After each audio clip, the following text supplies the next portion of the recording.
আসাম আমাকে বড় বড় রান্দাতে অনেক ভয় দেখাইছে। ওই বেলা দৌড় মেরে আসতে ধরছে, এই আসার পরে চকরি চালিয়ে পুরো মারছে। দুই স্বতন্ত্র প্রার্থীর মাঝে দাওয়া পাল্টা, ইট পাটকেল নিক্ষেপ। দু একটি জায়গা থেকে ছোটখাটো কিছু অভিযোগ আসছে, সেগুলি তাৎক্ষণিক ব্যবস্থা। উৎসব মুখর পরিবেশে নির্বাচন অনুষ্ঠিত হয়েছে। ভোটারদের উপস্থিতি এবং ভোট পড়েছে 70%-এর উপরে। সারাদিন দীর্ঘ লাইনে ভোটের পর চলছে গণনা। দেখছিলেন প্রধান শিরোনাম। সন্ধ্যার সময় সঙ্গে আছি আমি সজল মিত্র রিচার্ড। এবার অন্যান্য শীর্ষ সংবাদ। পুলিশের সঙ্গে ধাওয়া পাল্টা ধাওয়া, রাজধানীতে হাতাহাতি, বেগম জিয়ার কিছু হলে ক্ষমতাসীনদের হত্যার আসামি করার হুমকি মির্জা ফখরুলের। ষড়যন্ত্র বা চক্রান্তে বিভ্রান্ত নয় আওয়ামী লীগ, মানুষের সেবা করতেই ক্ষমতায় আসা। ছাত্রলীগের প্রতিষ্ঠা বার্ষিকীর আলোচনায় প্রধানমন্ত্রী বললেন তৃণমূলী শক্তি। নারায়ণগঞ্জে ট্রলার ডুবির 9 ঘণ্টায়ও মেলেনি নিখোঁজ 10 জনের সন্ধান। উদ্ধার অভিযান স্থগিত। দিনাজপুরে বগি লাইনচ্যুত হওয়ার 13 ঘণ্টা পর ট্রেন চলাচল শুরু। মাদক মামলায় চিত্রনায়িকা পরিমণি সহ 3 আসামির বিচার শুরু। 1 ফেব্রুয়ারি সাক্ষ্য গ্রহণের দিন ধার্য। জামিনেই থাকছেন পরি।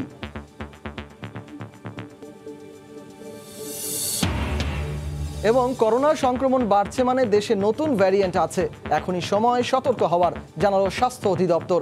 2-1 দিনের মধ্যেই নতুন নির্দেশনা।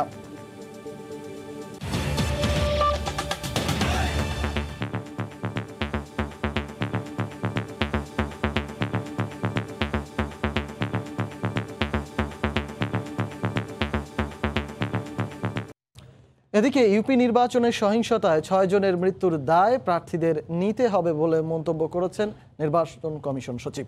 সন্ধ্যায় কমিশন সচিবালয়ে ব্রিফিংয়ে নির্বাচন সুষ্ঠু হয়েছে বলে দাবি করেন তিনি। উৎসব মুখর পরিবেশে নির্বাচন অনুষ্ঠিত হয়েছে। ভোটারদের উপস্থিতি এবং ভোট পড়েছে 70%-এর উপরে হবে বলে আমরা আশা করছি। চাঁদপুরের কচুয়া হাইমচর, সেখানে প্রার্থীদের মধ্যে সংঘর্ষে 2 জন নিহত হয়েছেন। নিঃসন্দেহে এটি খুবই দুঃখজনক। যিনি জয়ী হবেন এবং যিনি পরাজিত হবেন, দুটিই মেনে নিতে হবে। সারাদিন ভোট গ্রহণ শেষে চলছে গণনা। এই মুহূর্তে ভোলার পূর্ব ইলিশায় আছেন সহকর্মী নাসির উদ্দিন লিটন। সেখানকার সবশেষ পরিস্থিতি জানতে সরাসরি চলে যাব তার কাছে। লিটন। রিচার্ড, পঞ্চম ধাপে ভোলার 12টি ইউনিয়ন পরিষদের নির্বাচন শেষে, ভোট গ্রহণ শেষে এখন ভোট গণনা এবং ফলাফলেরও প্রায় শেষ পর্যায়ে আমরা রয়েছি।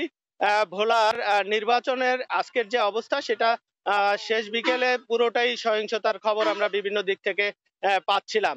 ভোলা আজ দুপুরে পূর্ব ইলিশার ইসলামিয়া ফাজিল মাদ্রাসা কেন্দ্র থেকেই মূলত সহিংসতা এবং ধাওয়া পাল্টা দেওয়া এবং সংঘর্ষের ঘটনাটির সূত্রপাত হয়। সেই কেন্দ্রটিতে আমি কিছুক্ষণ আগেও ছিলাম, সেখানে এখনো ফলাফল ঘোষণা হয়নি। আমরা সেখানেই যখন ছিলাম, এখন থেকে 5-7 মিনিট আগেও সেখানে ছিলাম। সেখানে 2 গ্রুপ এখনো রাস্তার 2 পাশে অবস্থান নিয়ে মহড়া দিচ্ছে। সবার হাতে লাঠি এবং দেশি ধারালো অস্ত্র নিয়ে সেখানে অবস্থান রয়েছে। নির্বাচনের এবং ভোট গ্রহণের সংশ্লিষ্ট যারা রয়েছেন, তারা আসলে কেন্দ্রের মধ্যে তালা মেরে এখনো ভোট গণনার কাজটি করে যাচ্ছে। সেখানে আমরা এতটাই ভীতিকর অবস্থা ছিল যে প্রায় 2 মেম্বার প্রার্থী সহ আমরা অন্তত 20 জনকে আটক করে আইন শৃঙ্খলা রক্ষাকারী বাহিনীর আওতায় এনেছে বলে আমরা জানতে পেরেছি। আসলে ফলাফল ঘোষণা হচ্ছে, বিজয়ী এবং পরাজিত প্রার্থীদের মধ্যে, সমর্থকদের মধ্যে ক্রমেই উত্তেজনা ছড়িয়ে পড়েছে। তবে আমরা আইন শৃঙ্খলা রক্ষাকারী বাহিনী এবং স্থানীয় প্রশাসনের যদি কথা বলি, সেখানে যারা ভ্রাম্যমাণ আদালত পরিচালনা করেছেন, নির্বাহী ম্যাজিস্ট্রেটরা যারা দায়িত্ব পালন করেছেন, পুলিশ, র্যাব, বিজিবি, কোস্টগার্ড সহ যারা আছেন, তারা ভোট সুষ্ঠু করার জন্য এবং ফলাফল যেন সঠিক থাকে সেজন্য আমরা তাদেরকে কঠোর অবস্থানে থাকতে দেখেছি। তবে পূর্ব ইলিশে আসলে এখন পর্যন্ত ফলাফল ঘোষণার পরেও আমরা বেশ কয়েকটি কেন্দ্রে উত্তেজনার খবর পাচ্ছি এবং উত্তেজনা বিরাজ করছে। তো রিচার্ড, এ ছিল আমার কাছে ভোলার ইলিশা থেকে নির্বাচন পরবর্তী সর্বশেষ খবর। পঞ্চম ধাপের ইউপি নির্বাচনের ভোট গণনার সবশেষ খবরাখবর জানাতে ভোলার ইলিশা থেকে আমাদের সঙ্গে যুক্ত হয়েছিলেন সহকর্মী নাসির উদ্দিন লিটন। ছাত্রলীগকে জাতির পিতার আদর্শ অনুসরণ করে রাজনীতি করার আহ্বান জানিয়ে প্রধানমন্ত্রী শেখ হাসিনা বলেছেন, শিক্ষিত নেতৃত্ব গড়ে তুলতে হবে। সকালে বাংলাদেশ ছাত্রলীগের প্রতিষ্ঠা বার্ষিকীর আলোচনা সভায় গণভবন থেকে ভার্চুয়াল মাধ্যমে বক্তব্য রাখেন আওয়ামী লীগ প্রধান। তিনি বলেন, এই দল কোনো ষড়যন্ত্র বা চক্রান্তে বিভ্রান্ত নয়। মানুষের সেবা করতেই ক্ষমতায় আসা, আর সে কাজই করা হচ্ছে। মুক্তিযুদ্ধেরও প্রায় 2 যুগ আগে প্রতিষ্ঠিত আওয়ামী লীগের সহযোগী ছাত্র সংগঠন বাংলাদেশ ছাত্রলীগ পা রাখল 75 বছরে। ঐতিহ্যবাহী এই সংগঠনটির 74তম প্রতিষ্ঠাবার্ষিকী উপলক্ষে 2 দিনের অনুষ্ঠানমালার অংশ হিসেবে বুধবার আলোচনা সভার আয়োজন করা হয়। সকালে ফার্মগেটের কৃষিবিদ ইনস্টিটিউশন মিলনায়তনে আয়োজিত অনুষ্ঠানে গণভবন থেকে অনলাইনে যুক্ত ছিলেন আওয়ামী লীগ সভাপতি ও প্রধানমন্ত্রী শেখ হাসিনা। মানুষের জন্য কাজ করার সভায় ইতিহাসের পরম্পরা তুলে ধরে বক্তব্য রাখেন প্রধানমন্ত্রী। তিনি বলেন, আওয়ামী লীগ কখনো ছাত্রদের হাতে অস্ত্র তুলে দিয়ে সন্ত্রাসী বানায়নি। খালেদা জিয়া ধমক দিয়েছিল ছাত্র দলের অস্ত্রই নাকি যথেষ্ট আওয়ামী লীগকে ধ্বংস করতে। সে দিয়েছিল অস্ত্র, বোমা, গুলি, আর আমরা দিয়েছি কাগজ কলম। অল্প শিক্ষিত বা স্বশিক্ষিত বা অশিক্ষিত নেতৃত্ব একটা দেশকে ধ্বংসের দিকে নিয়ে যায়। নেতাকর্মীদের অর্থের পেছনে না ছুটে ত্যাগ ও সেবার রাজনীতি করার নির্দেশ দেন দলীয় প্রধান। বলেন, যেন তেনভাবে ক্ষমতায় আসেননি তিনি। যখন আমি মনে করব যে হ্যাঁ, আমি আমার দেশের মানুষের জন্য কাজ করবার মতো শক্তি নিয়ে ক্ষমতায় যেতে পারছি, তখনই। তার আগে যেন তেনভাবে ক্ষমতায় যাওয়ার সেই লোভ আমি কোনোদিন করিনি, করব না। আমার একটাই ছিল যে আমার ক্ষমতা চাই দেশের মানুষের জন্য কাজ করার। শিক্ষিত নেতৃত্ব ছাড়া দেশের অগ্রগতি নিশ্চিত করা যায় না উল্লেখ করে সরকার প্রধান বলেন, নীতি নিয়ে চলেন বলে কোনো ষড়যন্ত্রের তোয়াক্কা করেন না তিনি। আমি জানি অনেক চক্রান্ত, ষড়যন্ত্র, ওগুলি আমি কখনো মাথায় রাখিও না, ওগুলি আমি নিয়ে বিভ্রান্তও না। কিছু লোকের তো একটু লক্ষ্যই থাকে যে ওই একটা পতাকা পেতে হবে বা একটু ক্ষমতায় যেতে হবে বা ইত্যাদি। এই ধরনের যাদের মানে আকাঙ্ক্ষা বেশি, তারা তো দেশের মানুষের ভাগ্যের কথা চিন্তা করে না। কিন্তু সৎ পথে চললে পরে যে কোনো বাধা অতিক্রম করা যায়। প্রযুক্তির কল্যাণে মানুষের জীবন পাল্টেছে জানিয়ে শেখ হাসিনা বলেন, সন্ত্রাস, জঙ্গিবাদ, মাদক থেকে দূরে থাকতে হবে ছাত্রলীগের প্রত্যেক নেতাকর্মীকে। এখন মানুষকে আর ধোঁকা দেওয়া যায় না, মানুষকে আর ফাঁকি দেওয়ার সুযোগ নেই। মানুষের দৃষ্টি খুলে গেছে, এখন হাতের মুঠোয় পৃথিবীটা এসে গেছে। দেবাশিস রায়, সময় সংবাদ, ঢাকা। রাজধানীতে বিএনপির প্রতিবাদী মানববন্ধনেও বিশৃঙ্খলা ও হাতাহাতির ঘটনা ঘটেছে। গণমাধ্যম কর্মীদের ওপরও চড়াও হন নেতাকর্মীরা। বেগম জিয়ার কিছু হলে ক্ষমতাসীনদের প্রত্যেককে হত্যার আসামি করার হুঁশিয়ারি দেন বিএনপি মহাসচিব মির্জা ফখরুল ইসলাম আলমগীর। ঐক্যবদ্ধ গণ আন্দোলনের মাধ্যমে সরকার পতনের প্রস্তুতি নিতেও আহ্বান জানান তিনি।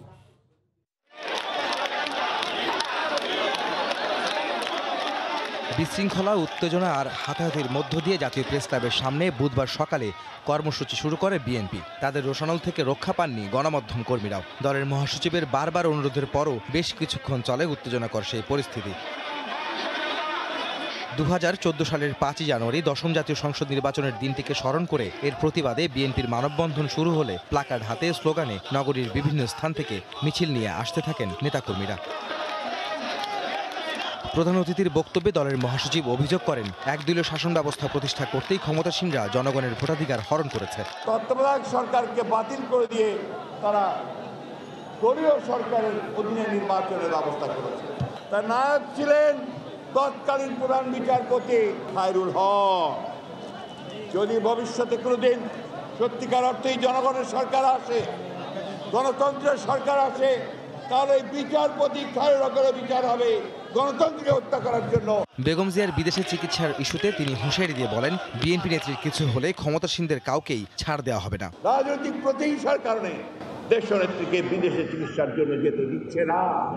তারা দেশনেত্রী বেগম খালেদা জিয়াকে হত্যা করতে চায় এবং আমরা খুব পরিষ্কার করে বলে দিতে চাই, দেশনেত্রী বেগম খালেদা জিয়ার চিকিৎসা হবে, যদি কোনো দুর্ঘটনা ঘটে তাহলে আপনাদের প্রত্যেককেই হত্যার আসামি করে বিচার করা হবে। গত 13 নভেম্বর থেকে হাসপাতালে চিকিৎসাধীন বেগম জিয়াকে বিদেশে পাঠানোর দাবিতে নানা কর্মসূচি পালন করে আসছে বিএনপি। আহমেদ সালেহীন, সময় সংবাদ, ঢাকা।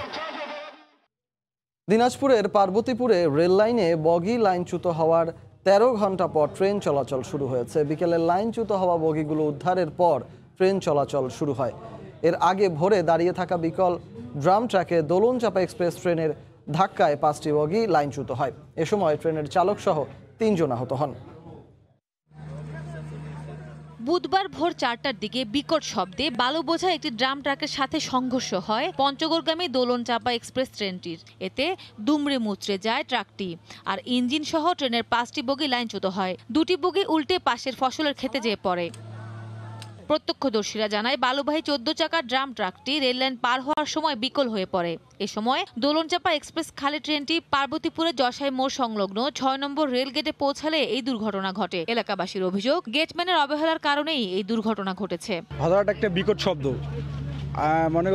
মনে হলো যে ভূমিকম্প আসছে। যে গেটম্যান ছিল ইনি হয়তো অ্যালাউ ছিল না, হয়তো ঘুমাইছিল। কোনো রেল কর্মচারী আছে কি না, আসলে কি ঘটেছিল বিষয়টা আমরা সরজমিনে প্রত্যক্ষ করার জন্যই তখন থেকেই অ্যাক্সিডেন্ট স্পটে সবাই আছি। এই দুর্ঘটনায় 5 সদস্যের তদন্ত কমিটি গঠন করা হয়েছে। আহত ট্রেন চালক আব্দুর রাজ্জাককে রংপুর মেডিকেলে নেওয়া হয়েছে। দুর্ঘটনার পর থেকে পলাতক গেটম্যান। সময় সংবাদ, দিনাজপুর। নারায়ণগঞ্জে ধলেশ্বরী নদীতে ট্রলার ডুবির 9 ঘন্টাতেও নিখোঁজ 10 জনের সন্ধান মেলেনি। এদের মধ্যে আছেন একই পরিবারের 4 জন। এদিকে আজকের মতো উদ্ধার অভিযান স্থগিত করেছে ফায়ার সার্ভিস। ট্রলার ডুবির ঘটনায় ধলেশ্বরী নদীর পাড়ে নিখোঁজদের স্বজনদের ভিড়। আহাজারিতে ভারী হয়ে উঠেছে চারপাশ। ফায়ার সার্ভিস জানায়, বরিশালের বক্তাবলির খেয়াঘাট থেকে যাত্রী নিয়ে নারায়ণগঞ্জ যাচ্ছিল ট্রলারটি। প্রচণ্ড কুয়াশায় ধর্মগঞ্জ এলাকায় ঢাকাগামী এমবি ফারহান লঞ্চের সঙ্গে ধাক্কা লেগে ডুবে যায় ট্রলারটি। এ সময় বেশিরভাগ যাত্রী সাঁতরে তীরে উঠতে পারলেও একই পরিবারের 4 জন সহ অন্তত 9 জন যাত্রী নিখোঁজ হন। আমি ফোন দিছি 8:20 কবই না, কুয়াশা চোখে দেই না। আমি কই ভাই আওয়া লাগতো না, কবা আমার যে মাদের সাথে ক্লাস আছে 9টায়। আমি কাছে ভাই উস করে আয়ো, এই কথাই আর কথা কই না। সাথে সাথে মনে করেন আমরা এদিক সেদিক পিছনে ছিলাম, আমরা ফালাই পড়লাম। যার যার যে সাহায্য ছিল সেই বাবু বুঝা মনে করেন যান বাঁচানোর জন্য আমরা ঝাঁপাই পড়লাম পানির মধ্যে। আমরা লাশগুলো ফেরত পাইতে পারি, সরকার এবং প্রতিনিধির কাছে আমাদের এই আবেদন। খবর পেয়ে ঘটনাস্থলে পৌঁছে তাদের উদ্ধারে অভিযান শুরু করে ফায়ার সার্ভিসের কর্মীরা। তবে টানা 9 ঘন্টা চেষ্টা করেও একজনকে উদ্ধার করতে পারেনি তারা। এখানে 8 থেকে 10 জন নাকি নিখোঁজ আছে। এটা 40-50 জন নাকি যাত্রী ছিল আর কি। কুয়াশাচ্ছন্ন হলে আমাদের কার্যক্রম চালানোটা আসলে খুব কঠিন, দুঃসাধ্যও বটে।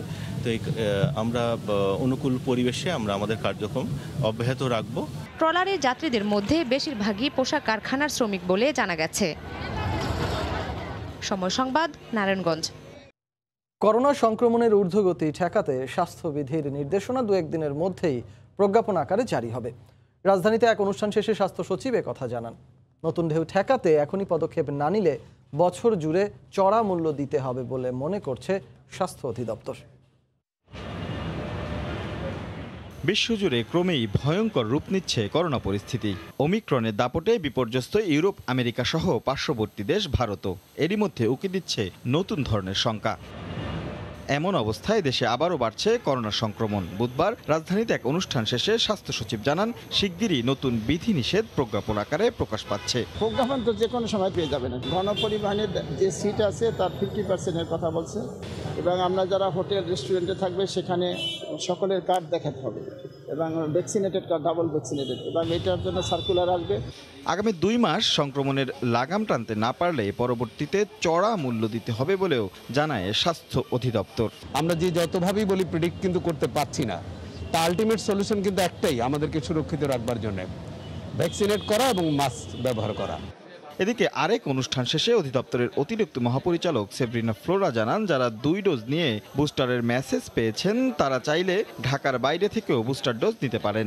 তিনি যেখানে থাকেন সেখান থেকেই উনি বুস্টার ডোজটা নিতে পারবেন, কিন্তু উনি যেই কেন্দ্রে রেজিস্ট্রেশন করেছিলেন সেই কেন্দ্র থেকে যখন উনি SMS পাবেন তখনই কেবলমাত্র গেলে উনি টিকাটি পাবেন। দেশে সংক্রমণ বাড়লেও তা ওমিক্রন নয়, ডেল্টা ভেরিয়েন্ট বলেও জানান তিনি। হতে পারে ওমিক্রন। রাশেদ লিমন, সময় সংবাদ, ঢাকা।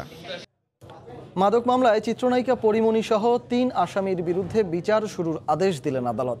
অব্যাহতির আবেদন খারিজ করে এ আদেশ দেয়া হয়। তবে জামিনেই থাকবেন পরিমণি।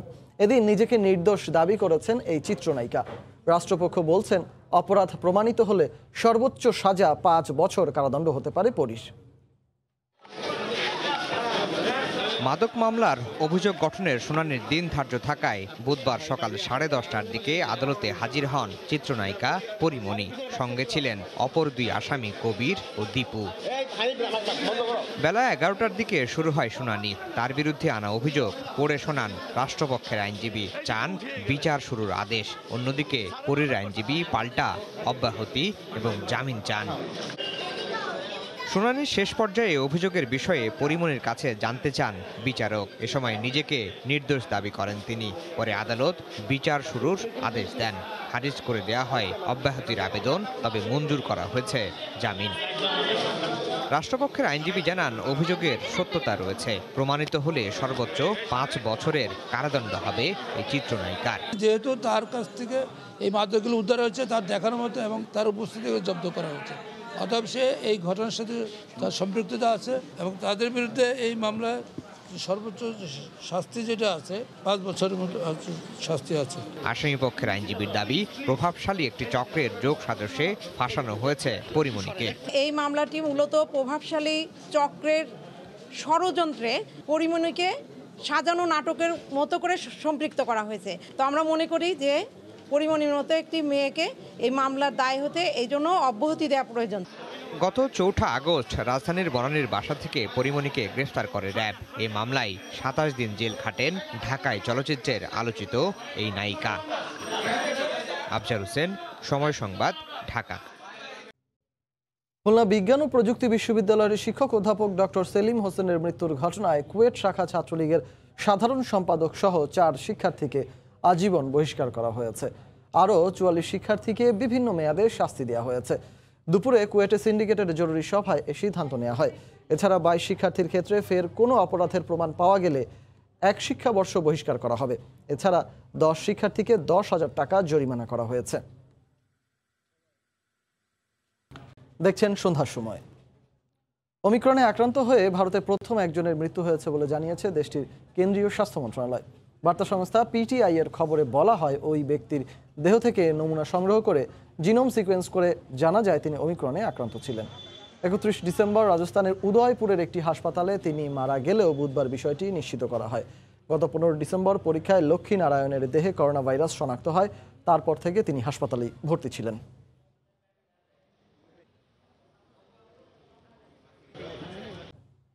এ পর্যায়ে শীর্ষ সংবাদগুলো জানিয়ে দিচ্ছি আরেকবার। কর্মসূচিতে পুলিশের সঙ্গে ধাওয়া পাল্টা ধাওয়া, রাজধানীতে হাতাহাতি, বেগম জিয়ার কিছু হলে ক্ষমতাসীনদের হত্যার আসামি করার হুমকি মির্জা ফখরুলের। এবং ষড়যন্ত্র বা চক্রান্তে বিভ্রান্ত নয় আওয়ামী লীগ, মানুষের সেবা করতেই ক্ষমতায় আসা। ছাত্রলীগের প্রতিষ্ঠা বার্ষিকীর আলোচনায় প্রধানমন্ত্রী বললেন, তৃণমূলই শক্তি। এই ছিল সন্ধ্যার সময়ের সঙ্গে থাকুন সময়।